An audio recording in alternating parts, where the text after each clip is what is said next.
Російський диктатор Володимир Путін не має наміру зупинятися в Україні. І Захід повинен прислухатися до його заяв, бо ж той говорить про війну проти НАТО. Про це заявив екс-командувач Центрального командування США та екс-директор ЦРУ генерал Девід Петріус.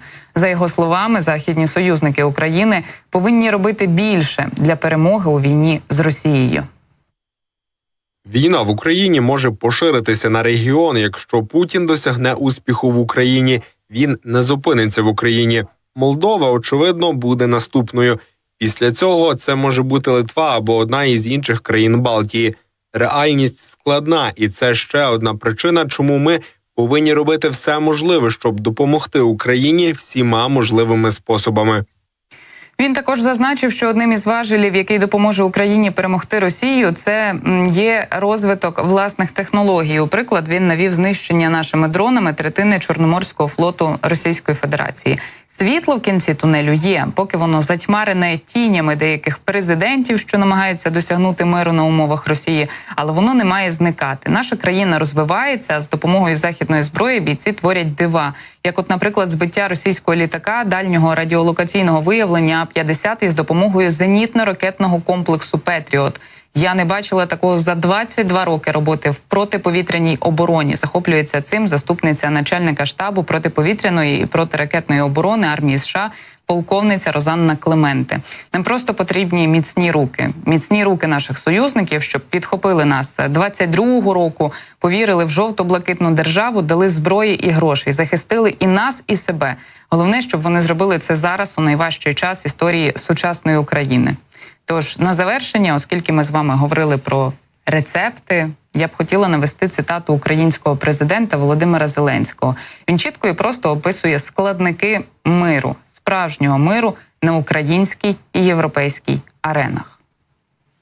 Напевно, ви пам'ятаєте, що всього лише за рік-два до падіння Берлінської стіни ніхто не передбачав, як швидко це може статися. Декому здавалося, що стіна назавжди, але її не стало. І це залежало від лідерства політиків і від волі людей. Тільки від цього. Так само зараз декому здається, що Путін назавжди і що війні немає кінця.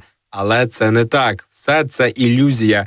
Ілюзія, яку можна розвіяти лідерством, можна розвіяти рішеннями, можна розвіяти успіхом.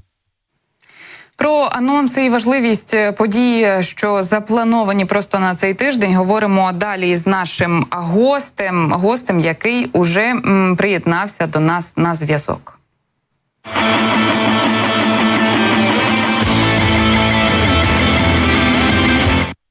Отож, президент аналітичного центру «Політика» Олег Лісний уже з нами є на прямому зв'язку. Пане Олего, вітання вам і дякую, що традиційно приєднуєтеся до наших етерів. Навзаєм, вітаю. Наскільки успішним, на вашу думку, буде обговорення формули миру Володимира Зеленського на саміті? Упродовж останнього часу ми чекаємо на підтвердження від певних делегацій, шукаємо, хто прибуде, хто не прибуде. Але загалом почасти забуваємо про те, що формула того самого справедливого миру, вона вже готова від українського президента, від української держави. І цього разу на саміті заплановано обговорити 3 пункти. Це менше, ніж очікують українці, але це все одно певний прогрес. От на вашу думку, чи буде успішним це початкове обговорення? Дивіться, я б розглядав цей саміт не окремо, а в тому, що відбувається в гарячому червні, як я називаю. Так? Це дуже багато дуже потужних заходів, які спрямовані на підтримку, в першу чергу, України. Це і конференція, яка зараз ще триває в Берліні по, скажімо, відбудові України. Це і G7, це і саміт миру. Тому, якщо розглядати це в комплексі, то ми бачимо, що світ нас підтримує, різноплановий світ. Тепер, якщо беремо окремо цей саміт, то мене дивують деякі пасажі, в першу чергу в українському інформаційному полі. Якщо б вони в російському були, то Бог з ними, я б зрозумів, вони там будуть ще гостріше. Наприклад, перше, що з'ясувалося, що цих 3 тільки питання будуть розглядатися. Шановні, про це президент сказав в інтерв'ю ще місяців 2 чи 3 тому, що будуть саме ці розглядатися. Тепер з'являється ця новина. Ой, а чого ж ми отак от тільки ці будемо 3 розглядати? Логіку президент пояснює. Це номер 1. Друге, мене, знаєте, можливо, хочу підібрати якесь коректне слово. Я не розумію захвату деяких наших політиків і деяких правдорубів, що вони вже сьогодні розповідають, що цей саміт буде невдалим. Що є китайський начебто саміт, і що от з Китаєм треба домовлятися і так далі. Я не розумію, навіщо це робиться. Чого втішаються люди від того, що в нас може чогось не вийти.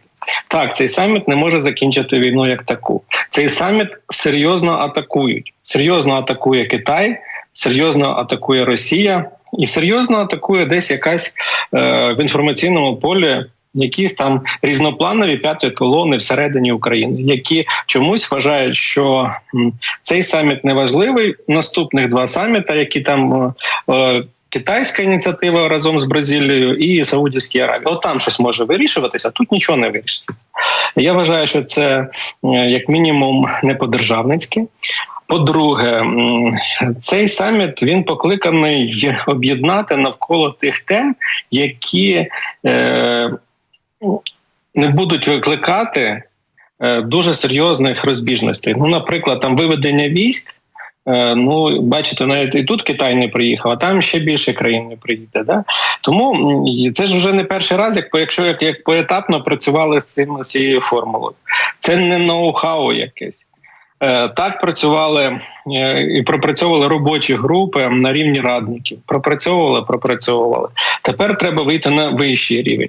Як воно вийде, ніхто не знає. Скільки країн буде, ніхто не знає, тому що одні погоджуються, потім відновлюються, потім знову погоджуються. І тільки той день, коли буде відкритий саміт, ми можемо подивитися на кількість учасників, і тільки по завершенню саміту ми можемо сказати, провальний він чи не провальний. Ні в якому разі зараз не треба йти на, скажімо, як кажуть росіяни, на поводу, тому що це дійсно на поводу. Вони ще зовсім, я якщо не помиляюсь, 2 тижні чи 3 тижні тому писали, що вони бачили комюніке, і це ні о чому. Тобто це провальний саміт. І у нас це теж підтримують деякі, навіть медіа. Це так собі, насправді. Можливо, і емоційно, тому що, по-перше, сьогодні складна ніч була в столиці і так далі. І коли я бачу, що не вважають нас навіть всередині деякі діятелі країною, яка може диктувати, це дуже погана історія, тому що ми всі маємо об'єднатися над тим, що продукує Україна. Тому що в цій формулі чітко написано, як ми бачимо завершення війни. Чи буде воно таке, чи буде воно швидко? Ні. Але на цьому шляху ми маємо йти як єдиний кулак, хоча б всередині держави.